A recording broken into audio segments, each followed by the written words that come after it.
This is Crime Noir, a true crime podcast telling our stories.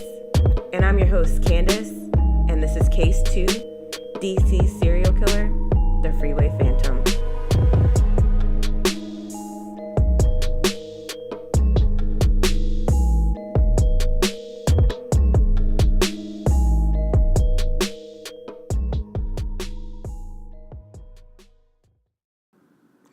I just want to take this time out and say thank you to everybody who listened to my first episode.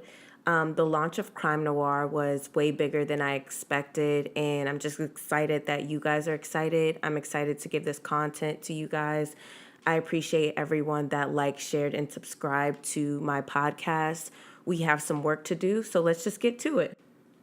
Before I get into the episode, I wanted to give a little background about myself because people are curious. Of course, my name is Candace. I'm a true crime junkie, and I've always been. I decided to start this podcast because I feel like crimes against Black people go underreported, and I don't see them as much in the media. I don't ever recall seeing a story of a missing Black person blow up as big as a Natalie Holloway, an Elizabeth Smart, or a Maura Murray. I did go to school and study forensic science, so I have a little bit of background in crime and investigation. And I've tried listening to other true crime podcasts, but they were a little bit too jokey for me. So I decided to start my own because at the end of the day, these people are victims and they deserve to have their story told accurately and with sympathy. And I appreciate you guys for listening. So the reason I chose today's topic is because it completely blows my mind, y'all, how little we hear about this case and how poorly handled this investigation was. It just seems like they don't care to solve this case anymore, and that completely pisses me off. And it makes me sad for the family, to be honest. When I think of serial killers, I think of the Long Island serial killer, the Zodiac killer, the East Area rapist, Jack the Ripper, BTK, Ted Bundy, but I never hear any mention of the Freeway Phantom. I'm letting y'all know now that you'll probably be infuriated once I'm done discussing this case. I would like to give a trigger warning that although this podcast does not feature explicit language, it does feature sensitive commentary about violence against children. So I'm giving listener discretion is advised. So DC serial killer, aka the Freeway Phantom, was active from April 1971 to September 1971. And during his reign, quote unquote, he killed 6 girls. His first victim was Carol Spinks, and she went to the store on April 25th, 1971. She went to 7-Eleven, which was about a half mile away from her house, which was on the Maryland border. On the way home, she was abducted by this stranger. She was unfortunately found approximately 6 days later on northbound I-295, 1,000 feet away from Suitland. She was strangled, sodomized, and had suffered cuts to her face, neck, chest, and both hands. Her nose was also bloodied. During the investigation, they did find green synthetic fibers on her clothing, and also her shoes were missing at that time. During the autopsy, it was discovered that she had citrus fruit in her stomach, so they hypothesized that the killer probably kept her alive for a few days. And when they found her, she had only been dead maybe about 2 or 3 days. So about 2 weeks after Carol was murdered, there was a second victim found along 295. A man pulled over after he was having car trouble, and he called the police when he saw the body. This is the second call police received regarding this body. Police dispatched officers to the area, and they allegedly found nothing. But it's said that they also didn't get out the car. 1 week later, on July 19th, one of the callers returned to the site and the body was still there. And at this point, it was decomposing in the heat. The only reason why this body was finally retrieved is because the caller knew somebody in the police force and called them. The body was found 15 feet away from where Carol was found. The victim this time was Darlena Johnson. She was 16 at the time, and she went missing on July 9th. She told her mom she was going to work at the Oxen Run Recreation Center. She had planned to stay the night at a sleepover the center was having for kids, but she never showed up. And unfortunately, 11 days later, she was badly decomposed. And the only way they can identify her was through her fingerprints. And they couldn't even determine how she died. Now, let's pause for a second. A body was reported almost 2 weeks prior to the body being picked up by authorities. Imagine how much evidence was lost during the police missteps. Completely unacceptable. Mind you, this was in the heat. 9 days after Darlena was found, Brenda Faye Crockett was discovered on Route 50 in Cheverly, Maryland. She was just 10 years old. She was strangled, raped, and kidnapped while walking around 8 p.m. to Safeway near 14th and U Street in Northwest Washington, D.C. She went to the store to buy her food for her pets. Her mom thought she took a friend with her. Her mom went looking for her, while Crockett's little sister, Bertha, stayed in the house with their mom's boyfriend. They received a telephone call at approximately 9:20 from Brenda. Brenda was crying. She gave a description. She said a white man had snatched her. She believed she was in Virginia and told them she was headed home in a cab and then abruptly hung up. The phone rang again. This time it was answered by the boyfriend of Brenda's mother. She then repeated the same information. She asked the boyfriend, "Did my mother see me?" The boyfriend replied, "How could your mother see you if you're in Virginia?" In the background, the boyfriend could hear heavy footsteps. She then said, "I'll see you," and then she hung up. Her body was discovered in an alias location on Route 50 near the Baltimore-Washington Parkway. She was raped and strangled with a scarf around her neck. Investigators concluded that Brenda was likely coerced into giving fake information to buy time for the perpetrator to commit the crime and throw investigators off. The fourth victim was named Nomishia Yates. I'm not exactly sure if that's how you say her name, so I apologize. She was 12 years old. She was walking home from a Safeway store in Northeast Washington, D.C. on October 1st, 1971. She, like the others, was kidnapped, raped, and strangled. Her body was found within a few hours of her abduction, just off the shoulder of Pennsylvania Ave in Prince George's County, Maryland. It was after this murder that the perpetrator received the name Freeway Phantom. The fifth victim was Brittany Woodard. She was just 18 at the time. She was having dinner with a classmate on November 15, 1971. Afterwards, she boarded a bus to go home on Maryland Avenue.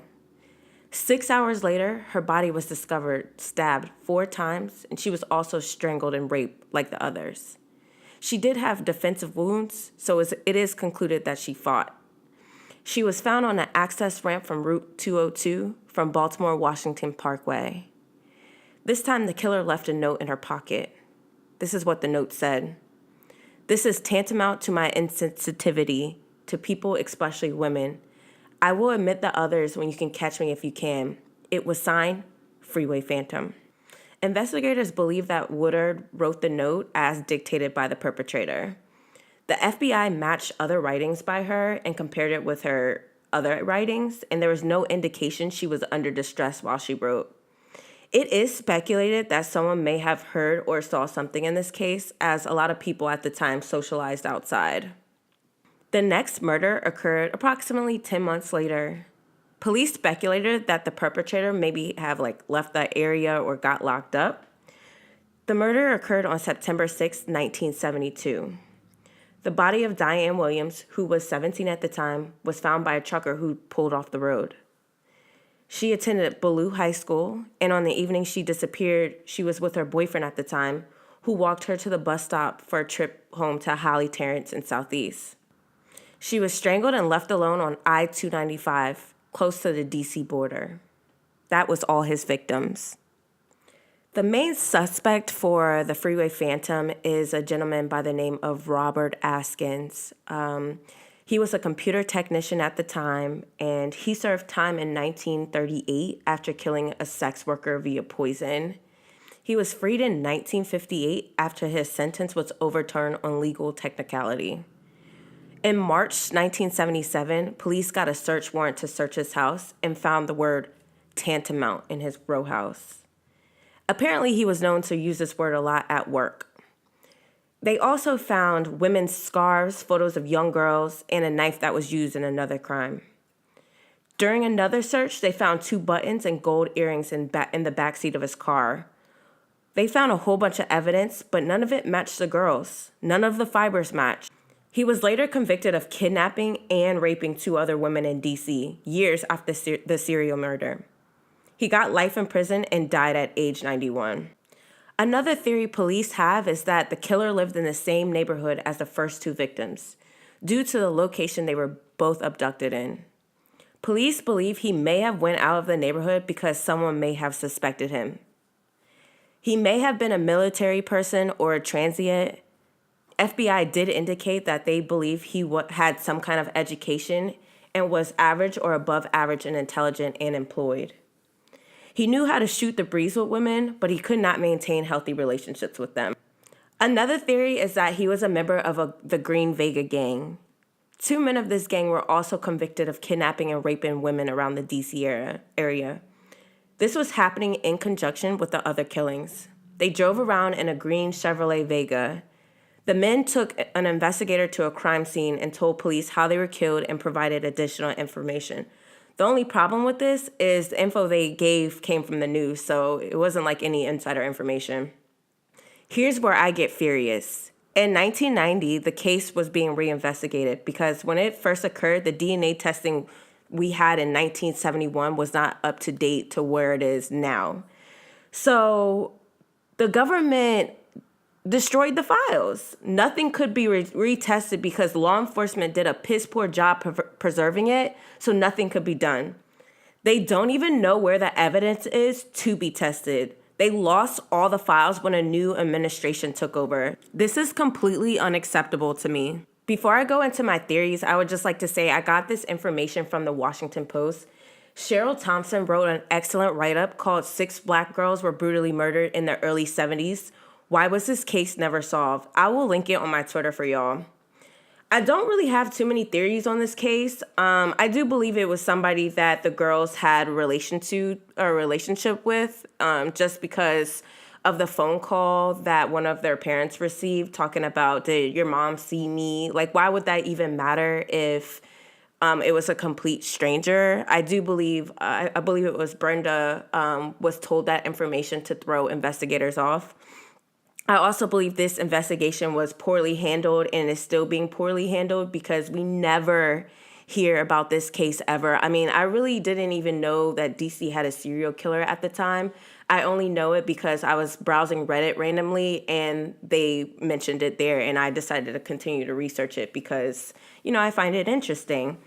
I also believe that if evidence was properly stored, or if we had some evidence that we could do the little ancestry DNA and find out who it was, or at least attempt that. I know they found the East Area rapist that way. So, maybe if they would have had preserved the evidence properly, which makes me wonder, why wouldn't they preserve the evidence? Why? Why is the serial killer's file destroyed? That makes absolutely zero sense to me.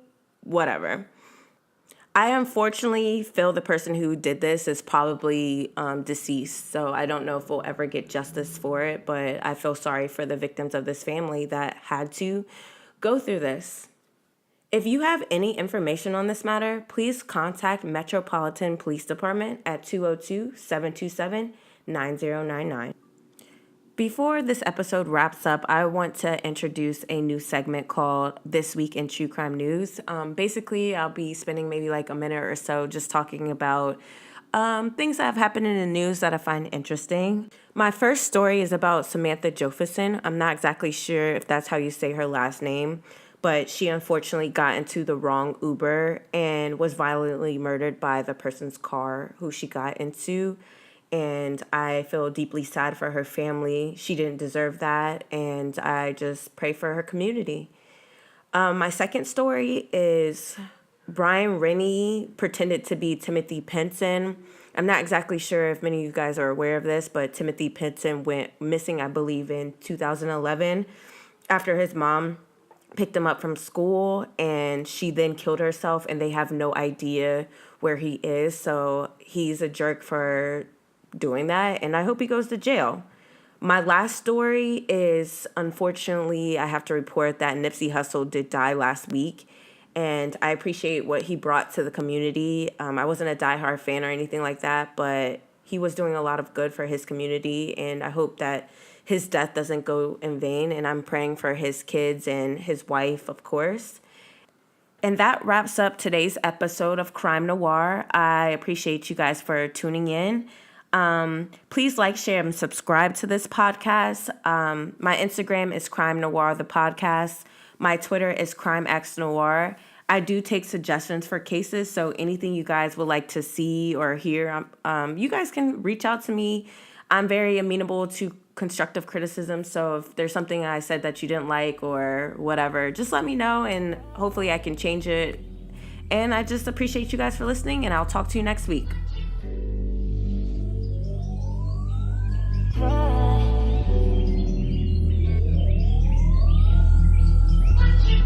Double up, 3 or 4 times, I ain't telling no lies, I just run it up. Never let a hard time humble us.